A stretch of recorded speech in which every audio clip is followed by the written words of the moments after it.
So you've talked about some of the early failures, the early days of GrowthLoop. You were doing an implementation with a major tech company, and your team enabled like 200 plus data fields, but every new campaign still required additional fields. This sounds very familiar.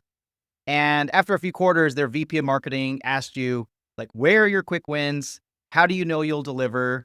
Can you tell us like the background behind this story and the role it played in shifting your perspective about earning the right to transform Martech?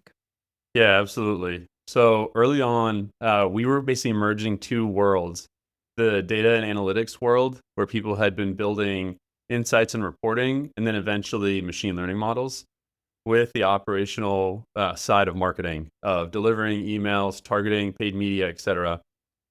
And when we brought those worlds together in the early days, what we found is the culture of working on these data and analytics projects was starting to infuse a lot of the work that we were trying to bring from the marketing point of view.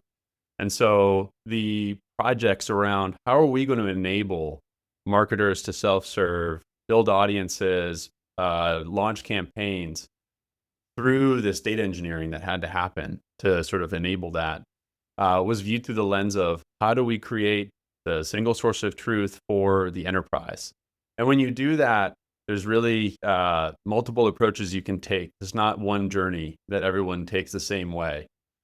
The journey that this tech company had taken was hey, let's solve everything up front so that later on, when people ask questions, et cetera, we felt like we addressed it all and try to think through all the corner cases.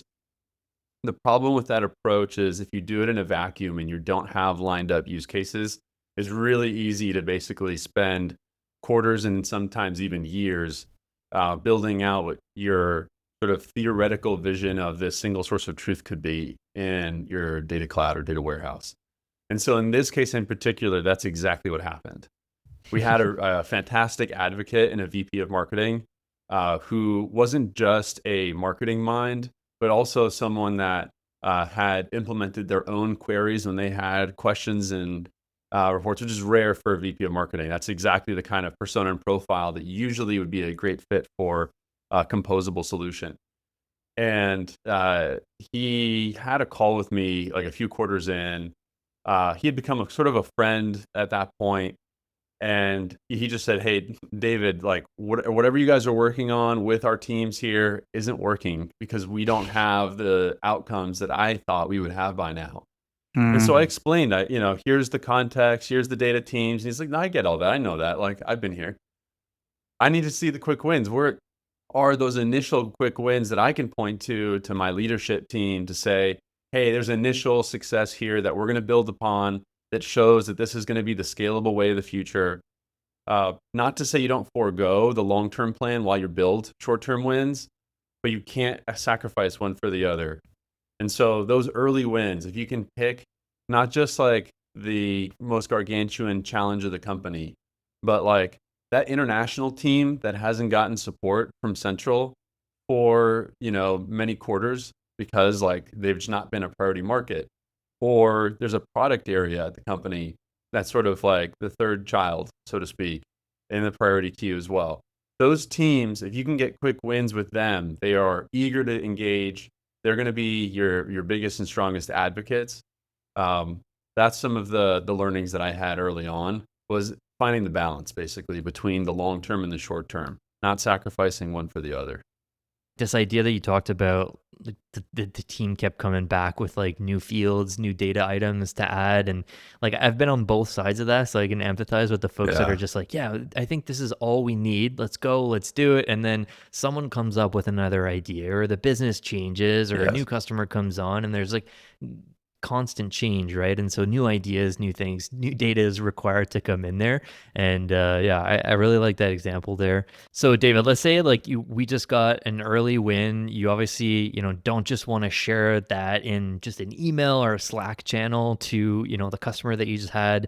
Maybe you're the internal Martech person and like you've got that early win under your belt, but there's a lot more things left to make sure that it turns into more than just like this one-off success, right?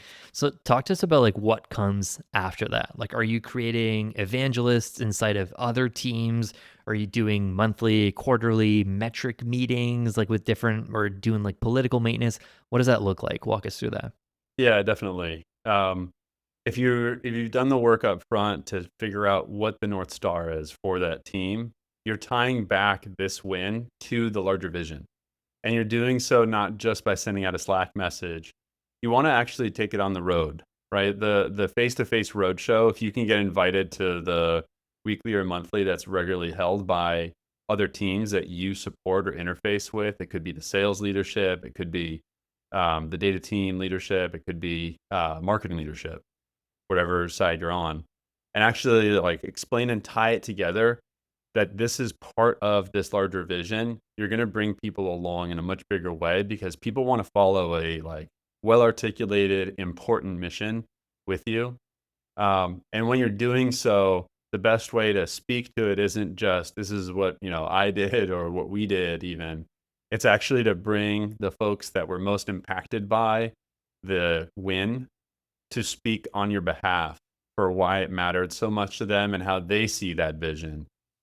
So find those advocates, find the folks that are really passionate about the solution that you just brought to bear through that quick win.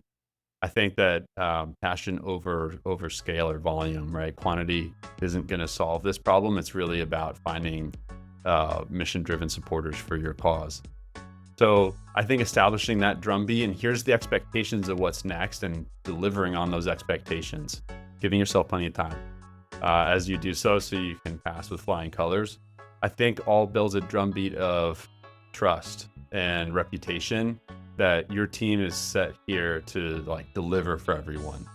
And I think that all of that coming together through some like face-to-face regular cadence can make a world of difference for the outcome that you reach.